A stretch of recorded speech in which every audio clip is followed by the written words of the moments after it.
Hello मेरे प्यारे दोस्तों, भाइयों बहनों। हम लोग सांख्यिकी पढ़ रहे हैं और आप लोग टीजीटी पीजीटी की तैयारी कर रहे हैं। ठीक है, आप लोगों को दिवाली की शुभकामनाएं। इस दिवाली के पर्व पे आपको सुख समृद्धि बढ़े, जहाँ भी रहें आपका यश और कीर्ति बढ़े। ठीक है, और हम आपको कहे थे कि सांख्यिकी का मैं आपको क्लासेस भेजूंगा।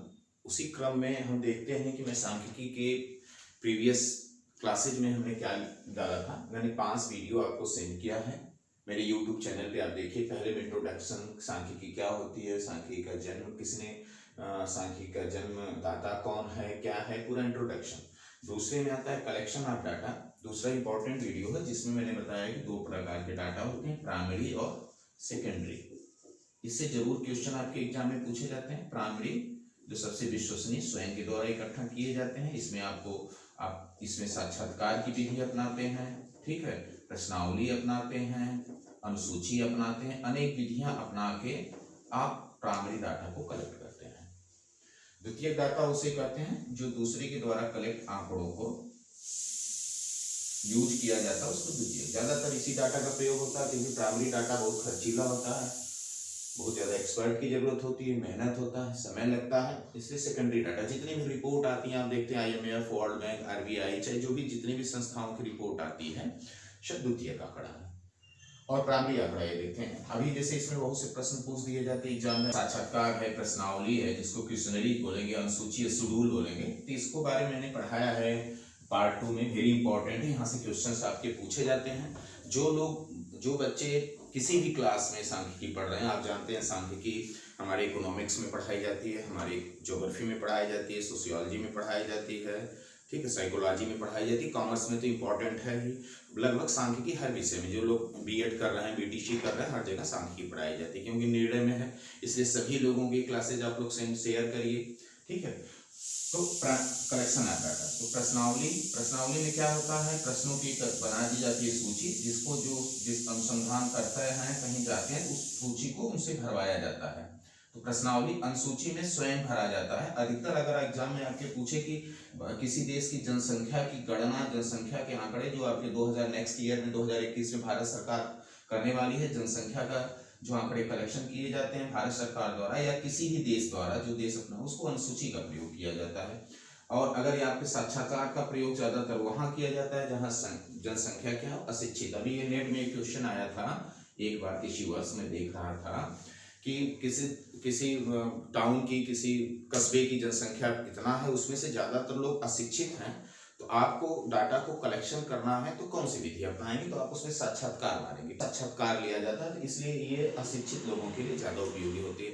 इसलिए आपको प्राइमरी सेकेंडरी डाटा के, इसको सेकेंडरी डाटा को फाइनेंशियल एक्सप्रेस के संजय, एक बार PGT में क्वेश्चन आया था, यहाँ से क्वेश्चन पूछते हैं। अब यहाँ पे अगर हम आते हैं तो अगर हम देखते हैं क्लासिफिकेशन, एडिटिंग, जो डाटा हमको मिलता है उसको हम अलग अलग एडिटिंग करते हैं, अलग अलग उनके क्षेत्रों के अनुसार उनके कारक समानता असमानता में बांट के क्लासिफिकेशन करके टबुलेशन बनाते हैं। जब तक आप टबुलेशन नहीं बनाएंगे तो उससे कुछ से, चाहे आपको मेजर ऑफ सेंटर टेंडेंसी हो, डिस्पर्सन हो, कोरिलेशन हो, जो भी चैप्टर्स हैं, आपको टबुलेशन नहीं मिलेगी। आप कैसे कैलकुलेट कर लेंगे, जैसे आप अभी किसी भी सब बताते हैं कि 0 से 10, 10 से 20, 20 से 30, ये क्या है, ये आपकी सारणियन बड़ी है। सतत श्रेणी में, कंटिन्यूअस श्रेणी में सारणियन बड़ी है, जो कई प्रक्रिया से होकर गुजरती है। प्रक्रिया में आप इसमें देखेंगे, सबसे पहले हम क्या करते हैं, हम एक एम निर्धारित करते हैं कि हमको क्या करना है, फिर कलेक्शन ऑफ डाटा करते हैं, फिर उस डाटा को एडिटिंग करते हैं, फिर क्लासिफाइड करते हैं, फिर टबुलेशन बनाते हैं, फिर हम उसको प्रेजेंटेशन करते हैं, फिर एनालिसिस करते हैं, इंटरप्रिटेशन करते हैं, फोरकास्टिंग करते हैं। ये पूरे डाटा के 7-8 क्रम है कि आपको निर्णय लेना है। ठीक है, तो ये है। अब इसमें हम आते हैं स्टैटिस्टिकल सीरीज आप जानते हैं, जो हमको डाटा मिलता है, जो डाटा हमको कलेक्ट होता है, उसको हम 3 तरीके से रख देते हैं। एक होता है इंडिविजुअल सीरीज, जिसमें सभी डाटे का अपना व्यक्तिगत डाटा होता है। डिस्क्रीट सीरीज, जो निश्चित होता है कि ये डाटा हो, जो बिखराव ज्यादा ना हो। एक होता है कॉन्टिन्यूअस सीरीज, जिसको सतत या अखंडित श्रेणी बोलते हैं। कॉन्टिन्यूअस में जैसे किसी की आयु हो गया, किसी उम्र मजदूरी हो गई, फिक्स न लंबाई हो गई, तो उसके लिए कंटिन्यूअस श्रेणी बनाई जाती है। फिर हम इस श्रेणी जब बनता है तो जो कंटिन्यूअस श्रेणी बनती है उसको 2 प्रकार से हम लोग रखते हैं। कंटिन्यूअस जो अखंडित श्रेणी, जो कंटिन्यूअस या अखंडित श्रेणी या सतत श्रेणी बनती है उसको इंक्लूसिव और एक्सक्लूसिव का हम प्रयोग करते हैं। ठीक है, दो विधि है, इंक्लूसिव और एक्सक्लूसिव। इंक्लूसिव माने शामिल करते हैं, एक्सक्लूसिव माने छोड़ करते। हम लोग अब आगे उसके देखते हैं, जो क्लास 5 थे सांख्यिकी के, उसको हम आगे देखते हैं कि उसके क्या है। ये लास्ट थ्योरेटिकल है, इसके बाद हम लोग नेचर ऑफ सेंट्रल टेंडेंसी, केंद्रीय प्रवृत्ति की मापे पढ़ेंगे। समस्या सबसे बड़ी ये आती है कि जो भी आपको डाटा मिल जाते हैं, चाहे वो प्राइमरी हो चाहे सेकेंडरी हो, तो उस डाटा के अनुसार अगर हमको सतत श्रेणी वर्ग अंतराल बनाना, तो कितना लिया जाए, कितने कितने का अंतराल लिया जाए, उसकी संख्या क्या हो।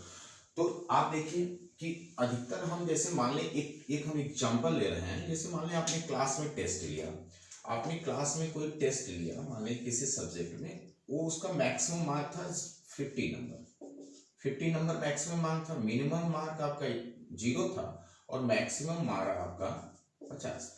आपने टेस्ट लिया, मान लीजिए आपके क्लास में मान लीजिए 100 लड़के, कितने लड़के हैं, 100 लड़के। तो आपने टेस्ट लिया तो कोई 2 नंबर, कोई 0 नंबर, कोई 8 नंबर, कोई 20, कोई 50, कोई 8, कोई, ठीक, अवेलेबल हो जाएंगे। फिर उसको अगर हमको सतत श्रेणी या अखंडित श्रेणी या कंटिन्यूअस श्रेणी में हमको बनाना है, तो हम कितने कितने का क्लास इंटरवल लें, हमारा वर्ग विस्तार कितना हो, मैग्नीट्यूड कितना हो, इस सब के बारे में आपको जानना जरूरी। जैसे मैं एग्जांपल लूं, अगर आपके जो टेस्ट हुए 50 मार्क्स से, तो 50 मार्क्स के टेस्ट हो, 50 मार्क्स में ही कोई पाएगा, इसमें गलत हो गया। तो जैसे मान लीजिए ये पा गया 49, ये पा गया 48, ये पा गया 38, इस पे आ गया 7, ये 50 मार्क्स से ही अंदर पाएंगे। कोई 1 पा गया, कोई 5 पा गया, कोई 12 पा गया। इस तरह से हमारे 100 लड़के हैं, 50 मार्क्स के टेस्ट हुए, हमारे स्टूडेंट कितने 100। इसलिए हमारे जो डाटा मिलेंगे 100 ठो इंडिविजुअल मिलेंगे, व्यक्तिगत श्रेणी में मिलेंगे। हमारे टेस्ट कितने के हुए, 0 से मैक्सिमम 50 मार्क, 50 नंबर का टेस्ट हुआ। तो आपके सामने कई समस्या आएंगी। जैसे एक समस्या है कि हम कितने कितने के क्लास इंटरवल लें, 0 से 5 लेंगे, 0 से 10 लेंगे, 0 से 15 लेंगे, 0 से 20 लेंगे, समस्या जन्म ले लेती है। अगर एक उदाहरण मानते हैं, अगर हम डायरेक्ट 0 से 50 तक ले लें, ठीक है, 0 से 50 तक ले लें, अगर समावेशी विधि के अनुसार ले रहे हैं, तो 100 लड़के एक ही जगह आ जाएंगे, फ्रीक्वेंसी 100 और CI 50, एक ही क्लास इंटरवल में आ रहा है। तो ये अच्छा नहीं माना जाता है। अगर हम 0 से 5 कर लें, तो 5 से 10, 10 से 15, 15 से 20, इसलिए 10 हमारे मिलेंगे। वर्ग अंतरालों की संख्या हमारी कितनी मिलेगी, 10 मिलेगी। और अगर हम 0 से 10, 10 से 20, 20 से 30, 30 से 40, 40 से 50 इस तरह से लें, तो हमको 50 जाते समय 5 मिलेंगे। अगर 50 भी कोई नंबर लड़का पाया है तो वो जाएगा 50 से 60 में, अगर हम अपवर्जी विधि को लेके चलेंगे, ठीक है। तो आपको इतना, तो आपको एक समस्या जन्म लेती है कि कभी 50 नंबर के टेस्ट हुए, कभी 100, कभी किसी की लंबाई है, उम्र है, मजदूरी है। तो जो डाटा मिलेंगे वो कैसे, पहले तो हम कलेक्शन करेंगे, एडिटिंग करेंगे, क्लासिफाइड करेंगे, फिर टैबुलेशन बनाने में जब श्रेणी हम बनाएंगे, जब सतत श्रेणी की बात है, समस्या होगी कि हम वर्ग अंतरालों की संख्या कितने लें, वर्ग सीमाएं क्या होनी चाहिए, वर्ग विस्तार क्या होना है, magnitude of CI, class interval, ये समस्या जन्म ले लेती है। तो ऐसी कंडीशन में एक प्रोफेसर थे, प्रोफेसर H.A. स्टर्जस, उन्होंने एक सूत्र दिया था, n बराबर 1 + 3.322 log आप लोगों ने पढ़ा होगा, लॉग से फिर एंटी लॉग होता है। ये इन्होंने n बराबर क्या है, वर्ग अंतरालों की संख्या, अगर पूछे कि n बराबर क्या है, तो वर्ग अंतरालों की संख्या, वर्ग अंतर CI की संख्या, नंबर ऑफ CI, यही है नंबर ऑफ CI। आप कितने लेंगे, जैसे मान लो 0 से 50 तक के टेस्ट हुए, तो आप कितने, कुछ संख्या कैट होगी, 5 ठो, 6 ठो, 7 ठो, 8 ठो। अगर मान लें आपको मैं उदाहरण देना, 0 से 50 आपने टेस्ट लिया, 50 नंबर का मैक्सिमम है, तो अगर आप 2-2 का ले लें वर्ग अंतराल, 2-2 का ले लें, तो अगर आप 4 से 6 तो 2-2 का ले लें अगर वर्ग अंतराल, तो आप देखेंगे 6 से 8, इस तरह से आप देखेंगे लगभग 25 या 26। अगर आप समावेशी विधि है तो आपको 25 में काम चल जाएगा, नहीं तो अपवर्जी विधि है तो आपको 26 क्लास इंटरवलों की संख्या हो जाएगी, CI की संख्या हो जाएगी। तो ज्यादा भी हो जाएगा, ऐसा हो कि ज्यादा भी ना हो, बहुत कम भी ना हो, जिससे हम अपने उद्देश्यों की प्राप्ति कर सके। तो ज्यादातर किताबों में लिखा गया है कि आपको जो क्लास इंटरवल की संख्या होगी मिनिमम 5 होगी, मैक्सिमम 15 या 20, कहीं कहीं 15, कहीं कहीं 20 दिया, याद रखिएगा मिनिमम 5 होगी। जैसे मैंने टेस्ट लिया 0 से 50 में, मिनिमम 5 पाने के लिए हम 0 से 10, 10 से 20, 20 से 30, 30 से 40, 40 से 50, मिनिमम 5 हो जाएगा। मिनिमम 5, मैक्सिमम 15, कहीं कहीं 20 होता है। ठीक है, ये ज्यादातर क्वेश्चंस नहीं पूछे जाएंगे, लेकिन मिनिमम आपको याद रखना चाहिए। ये सूत्र होता है, एक बार पीजीटी में एग्जाम में पूछा था या नेट में भी पूछा था कि n बराबर उस जो डाटा आपको मिलेंगे, जो डाटा मिलेंगे उसमें वर्ग अंतरालों की संख्या कितनी निर्धारित। हम क्या करते हैं, जितने भी हम चाहे mean, median, mode, harmonic, geometric, चाहे जो भी हम श्रेणी लगाएं, चाहे डिस्पर्सन लगाएं, हमारे पास कंटिन्यूअस के या डिस्क्रीट के डाटा अवेलेबल रहते हैं, हमको बनाना नहीं होता है। अधिकतर आप देखेंगे बनाना, कंटिन्यूअस श्रेणी के डाटा रहते हैं, सीधे क्वेश्चन लगाइए, स्टैंडर्ड डिवीजन लगाइए, मीन डिवीजन लगाइए, क्वार्टाइल डिवीजन लगाइए, मीडियन लगाइए, हार्मोनिक मीन लगाइए, ऐसे आ जाता है। ये समस्या है, जो डाटा कलेक्शन करता है वहां पे तो हमको बना के दे दिया, कलेक्शन करता है, सारणी बनाता है, तो उसके सामने आती है n बराबर संख्या हो गई, वर्ग कितने वर्ग अंतरालों की हम संख्या लें। वो अब n की जगह ये n है, n तो छोटा n वर्ग अंतरालों की संख्या, n जो है आपकी उस क्लास में कितने स्टूडेंट हैं यहाँ 100 रख देंगे। इसमें n बराबर पदों की संख्या है, इसमें संख्या जैसे 100 स्टूडेंट्स हैं यहाँ 100 रख देंगे। इस तरह से जब आप वर्ग अंतरालों की संख्या आ जाएगी तब आपको ये पता चलेगा कि हम वर्ग विस्तार कितना करें, कितने से कितने का करें। जैसे मैंने 0 से 10, 10 से 20, तो वहां पे क्लियर हो जाएगा।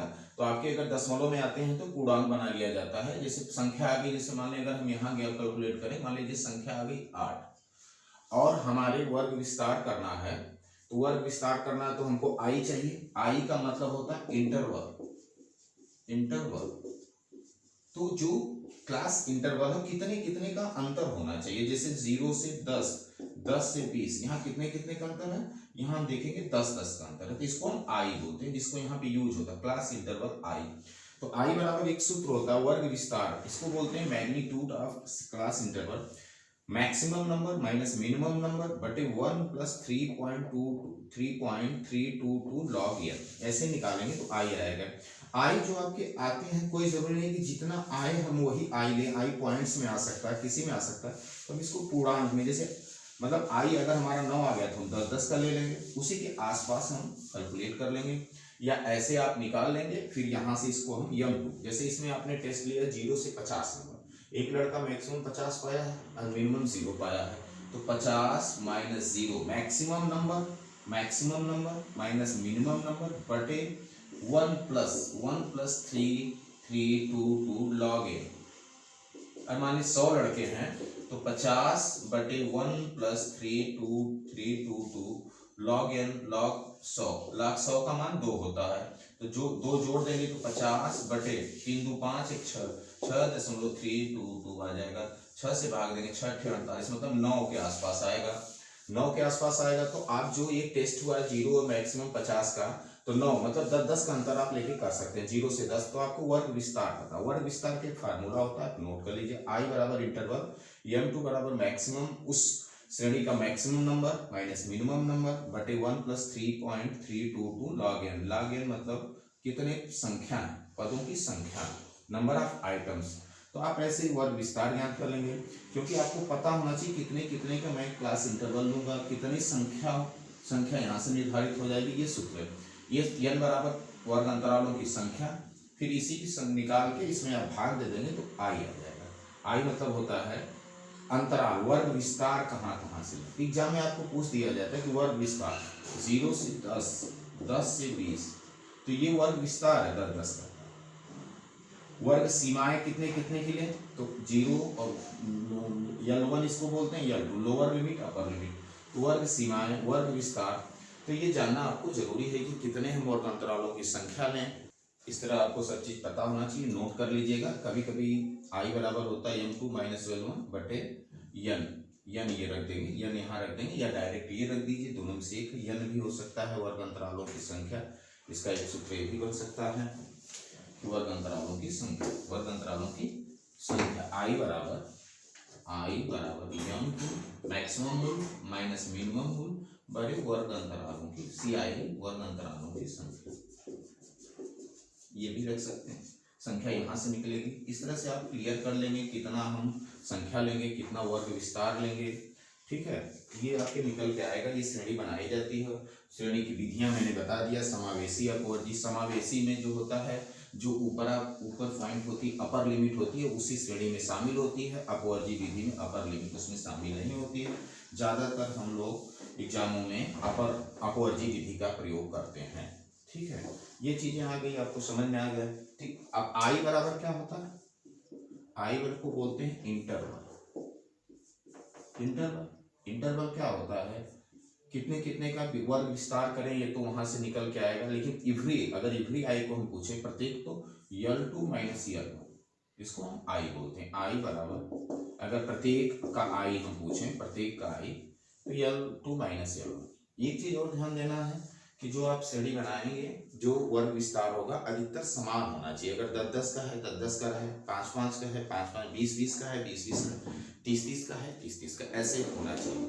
ठीक है, तो ये ध्यान देना चाहिए। जैसे अगर हम एक एग्जांपल लीजिए, जैसे मान लें अगर हम मजदूरी की गणना करें समाज में, तो मान लीजिए किसी की मजदूरी मैक्सिमम 10,000 रुपये है, कोई 1,000 मतलब 500 से लेके 10,000 के बीच में रुपया पाता है। अगर यहाँ पे हमको CI निकालना पड़े, तो हम देख रहे हैं 500 से 10,000 जाना पड़ेगा।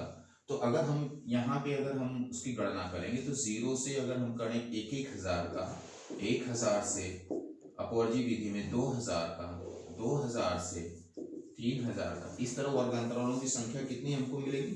10 मिलेगी।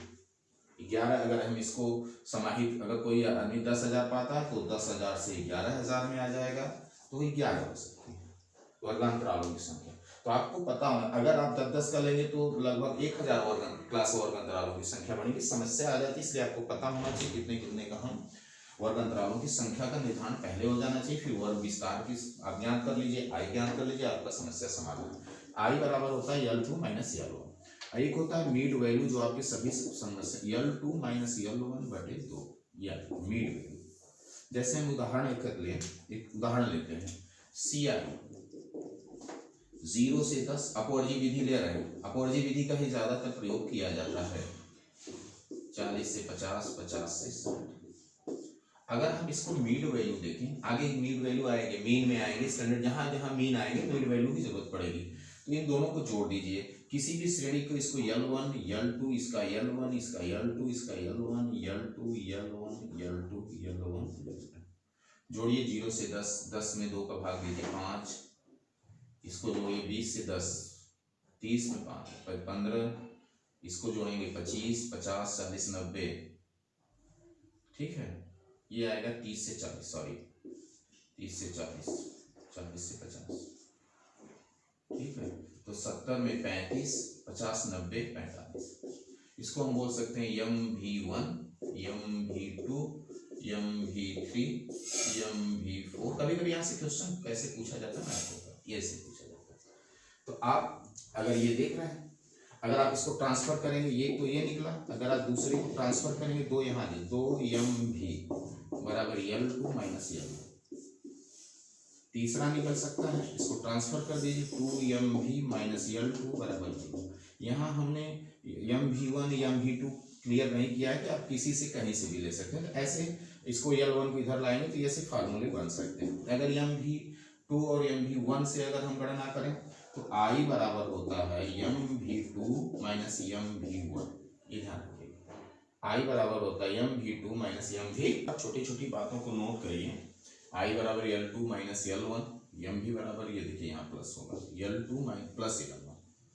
अब देखिए L2 10 प्लस 0 बटे 2, ये देखिए L1 L2 L1 L2 L1 L2, किसी भी श्रेणी के ये 2 होगा, 2FV है, ये देखो प्लस हो जाएगा। ठीक है, इसको आप ट्रांसफर करेंगे माइनस, या इसको ट्रांसफर करिए 2MV माइनस L1 बराबर L2। एक ये भी हो सकता है। कभी कभी आपको इसमें से कोई आंकड़ा दे देगा, कोई चीज पूछ देगा, तो आपको ध्यान से लगा। I बराबर होता है M, किसी भी इसमें से इसको घटाइए, इसमें से इसको M2 में से M1 घटाइए, I मिलेगा। फिर या इसमें से इसको घटाएं, I मिलेगा, इसमें से इसको घटाएं, I मिलेगा, इसमें से इसको घटाएं, I मिलेगा। यही है L2 माइनस L1, ये मिलेगा। इस तरह से आप पता होना छोटी छोटी बातें। जैसे मान लें अभी दे दे मीड वैल्यू दे दे, L1 दे दे, L2 पूछ ले, ठीक है, तो आपको कैसे आप निकालेंगे, ध्यान रखिए। ऐसे भी इसको नोट कर लीजिए। ये यहाँ अगर नेक्स्ट वाला, अगर यहाँ पे MV3 लिख रहे हैं तो माइनस MV2 लिखेंगे, और 3 में से 2, एक प्रीवियस वाला घटाएंगे, प्रीवियस प्रीवियस वाला घटाएंगे। ऐसा नहीं कि m5 में से m_v2 हम घटाएं, ऐसा नहीं होगा।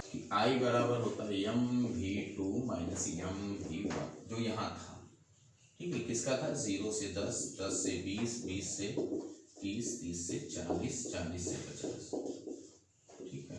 अब कभी कभी क्या देता है, जैसे एक चीज और याद रखिए, देखिए अगर हम इसको लिखें तो L1 बराबर हो जाएगा mv माइनस I/2, याद रखिएगा। कभी कभी श्रेणी बनाने के लिए देगा, L2 बराबर हो जाएगा, अगर 3 का देखें L2 बराबर हो जाए mv प्लस I/2, I मतलब इंटरवल। किसी भी श्रेणी को आप लीजिए L1, जैसे मैंने इसको लिए L1 बराबर क्या होगा, अगर हम इसको लें L1 बराबर क्या होगा, L1 बराबर लोअर लिमिट इसको upper limit, L2 upper limit, L1 lower limit. तो m भी इसका कितना है 5। ये मतलब कैसे मैं बनाऊंगा, कभी कभी श्रेणी बनाने के लिए मिड वैल्यू दे दिया, तो अब कैसे बनाएंगे, L1 बराबर मिड वैल्यू 5 माइनस I का मतलब होता है mv, लिखे I लिखें mv2 माइनस mv1, तो I इन दोनों में देखेंगे 10/2, 5 माइनस 5 बराबर 0, इसलिए पहला 0 हो जाएगा। L2 का अगर देखें हम, L2 का mv 5 प्लस I, इन दोनों का अंतर 10/2 बराबर 5 प्लस 5, 2 बचे 10 बराबर 10, ये 10।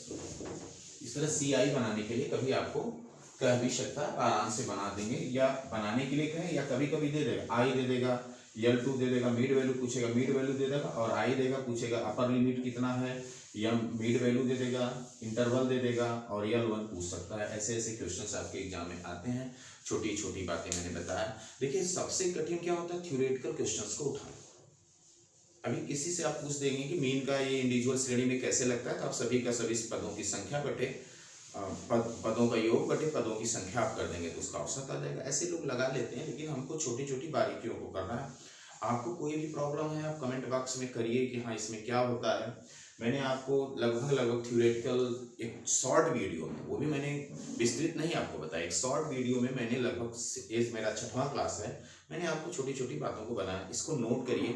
आप जब TGT PGT या कोई भी पेपर हल करेंगे तो देखिए यहाँ से क्वेश्चन जरूर आएगा। माइन्यूट इसको पढ़िए, नोट करिए, किसी बातों का हो तो आप कमेंट करिए, कोई समस्या हो। अब हम लोग अगला चैप्टर्स पढ़ेंगे। क्या पढ़ेंगे? अब लोग जो हमारे सांख्यिकी की 7वां चैप्टर्स आएंगे, उसमें क्या पढ़ेंगे हम लोग? केंद्रीय प्रवृत्ति की माप। केंद्रीय प्रवृत्ति की माप, मेजर ऑफ सेंट्रल टेंडेंसी हम लोग नेक्स्ट में पढ़ेंगे।